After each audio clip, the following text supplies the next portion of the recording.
August 12, 2025, Tuesday afternoon on 42nd Street, sirens and red and blue flashing lights tore through the quiet space. Police were in hot pursuit of a black Corvette, suspected to be evidence of a recent carjacking. According to information from the walkie-talkie, there were two dangerous suspects in the car, possibly carrying weapons, directly threatening public safety.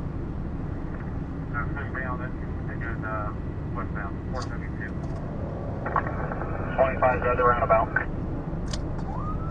110 Central on the same stop here,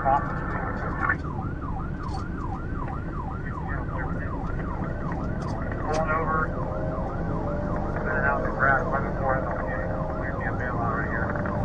Stop right before the getting. Bail out, black bail, camo, running forward, black mask, black hands, running to the line, passenger side.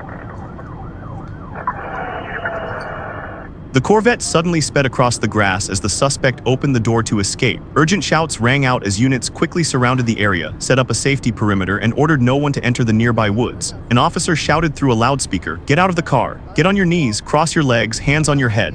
The suspect hesitated, forcing the tactical team to move in and subdue him on the spot. Do it now! Hey, y'all be careful. The guy ran into the woods over here to the north. All right. Hey, Brandon, I have this. Just keep your eyes on the woods. Walk! Keep walking! Go down to your knees. Wouldn't you take cover? Wouldn't take cover? Cross your feet at your ankles. Do it now. Put your hands on top of your head. Hold on. Hold on. Do not move. You guys got eyes on him?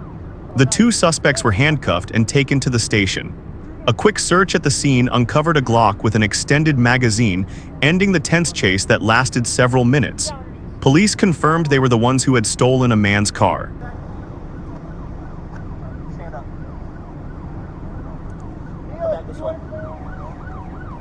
Yeah, so there's the Glock with the extended mag.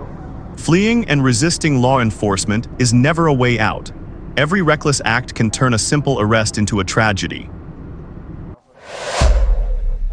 On August 5, 2021, a high-speed chase broke out when Glendale police attempted to stop a silver sedan. The vehicle sped recklessly through multiple streets, frightening residents who witnessed the dangerous scene. Sky 5 was dispatched to provide aerial surveillance. This driver, it's going to be hard to do because those police officers have to put the safety of the public first, and the way this driver is driving, that is going to be hard to do to stay on the tail of this driver. But you can see how this driver's kind of just getting stuck in all this late afternoon traffic, but the police department saying, nope, we are sticking with you. Wow, almost losing control there as he weaved around that car, choosing a different direction there. I can tell you, Courtney, this is one of the craziest pursuits I've seen in some time. This car going about 70 miles an hour through these surface streets, almost losing control there at that intersection where all that traffic was. This is an extremely dangerous pursuit. Colton, Micah Ullman here with you as well. And as we watch this become increasingly dangerous on surface streets, oftentimes law enforcement will actually back off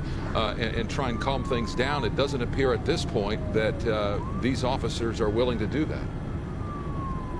That's right. And what we're hearing is that, you know, backing off of this pursuit hasn't really seemed to slow down this suspect. The suspect is simply wanted for a traffic violation starting probably 30 minutes ago. And it's just the suspect has just kept driving quite erratically since then. You can see it kind of doing that loop there through that residential area. Luckily, not a lot of people are just, wow, just missing those cars into that power line there. Wow, and that is quite the ending to this pursuit. We sure hope that this suspect is okay. Now the police have to figure out how to secure the situation. You have down power lines, and they're going to have to protect the public there too. So they're going to take this slowly. They're going to call fire and ambulance services to the area to stage for when they get this suspect out of the vehicle. But right now, with that armed and dangerous kind of want out for this suspect, it's going to be a slow process to make sure that the suspect isn't going to harm any of the officers or the public. The car lost control while making a left turn, slammed into a utility pole, and knocked it down.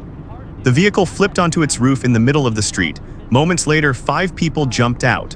Police quickly moved in, issuing repeated warnings that left all 5 suspects frightened and forced them to surrender. By those officers, you see the air unit overhead calling out this to the dispatchers, and you see the person behind the vehicle there laying down on the ground, throwing that phone out of the way. The second person, 4 people, wow, another person coming out of that car too. It's amazing that these people can move after that accident there, but 1, 2, 3, 4, 2 in custody, the other 2 proned out on the ground, and they're just going to keep calling these suspects back. As they as they kind of have the opportunity to. It doesn't look like this point that all of these suspects are injured in a way where they can't move. It's hard to tell right now from our angle to see how that driver is doing, possibly a passenger now that looking at that vehicle is doing, kind of sticking their arms out of that door over there. But the police department's taken this one by one suspect, one by one, to take them into custody after this this huge crash here, taking down a power line into a tree. Luckily, no civilians or the public was injured, but there you go. They're going to take that 4th person into custody, standing up, walking slowly back to those officers. The chase ended swiftly with all 5 suspects taken into custody at the scene. Fortunately, no one was injured in this incident. Take them into custody, and then they're also interviewing all these different suspects to make sure there's no one else in the vehicle. There's number 5 coming out of the vehicle, so a lot of people in that very small Toyota vehicle there, and luckily they're all moving well. You see that last person there just said, hey, I'm done, I'm going to come over, I'm going to put my hands behind my back, and I'm ready to be taken into custody. But those officers still poised to make sure that they can clear that vehicle and make sure that it is... Fleeing and resisting law enforcement not only exposes you to more serious criminal charges, but can also endanger the lives of others. On August 12, 2025, a high-speed chase began in Ventura County when police pursued a black Honda Pilot suspected of theft. The vehicle sped at up to 100 mph, racing through multiple busy freeways and posing a serious danger to numerous vehicles and other road users. He has been driving for as long as we have been. Oh, look at that! Just crashed into the back of that truck. Oh, look at that damage! This is spinning out now on an eastbound 210. Oh my goodness! Wow! Oh my goodness! After more than 30-40 miles of pursuit, the SUV suddenly slammed into the rear of a truck on the freeway. The impact crushed the entire left side of the vehicle and caused it to roll onto its side. CHP officers immediately surrounded it, drew their weapons, and ordered the suspect to exit the car, while traffic came to a complete standstill. Badly damaged. Tells me that driver is okay, but again, we're going to stay wide because we just don't know the condition of whoever might be in that black SUV. CHP officers getting out now, guns drawn. Oh my goodness. Wow, that was a traumatic crash there. I mean...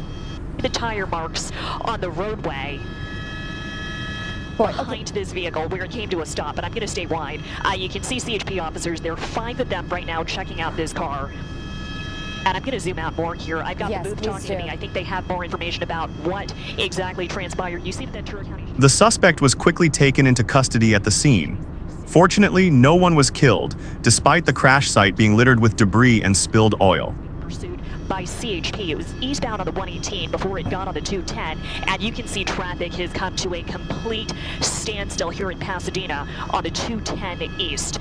This is likely going to take quite some time to clean up, so if you're headed east, you do not want to take the 210 freeway right now. All right, so let's talk about alternatives here, Julia, for all of these people that are going to be stuck here for, gosh, I'm at least thinking at least an hour here, but what would be an alternative? Yeah, your best bet right now is going to be Foothill Boulevard. I'm glancing out the window of News Dropper 4. That looks clear right now. This is going to be just west of the 2. This is Pasadena heading into the Glendale area.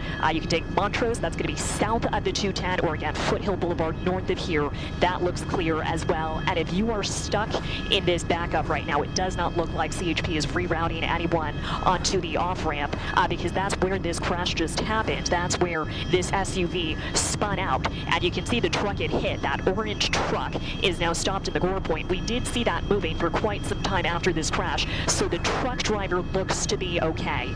It doesn't look like any other vehicles were involved, but I'm going to zoom in on this lighter colored sedan that stopped in the Gore Point as well. I'm not sure if any debris from this crash might have hit this car, but another civilian vehicle here, and we are just waiting for information from CHP about what is... Fleeing at high speeds not only increases criminal charges, but also turns both the driver and innocent people into potential victims of a tragedy on the road. That was a traumatic crash.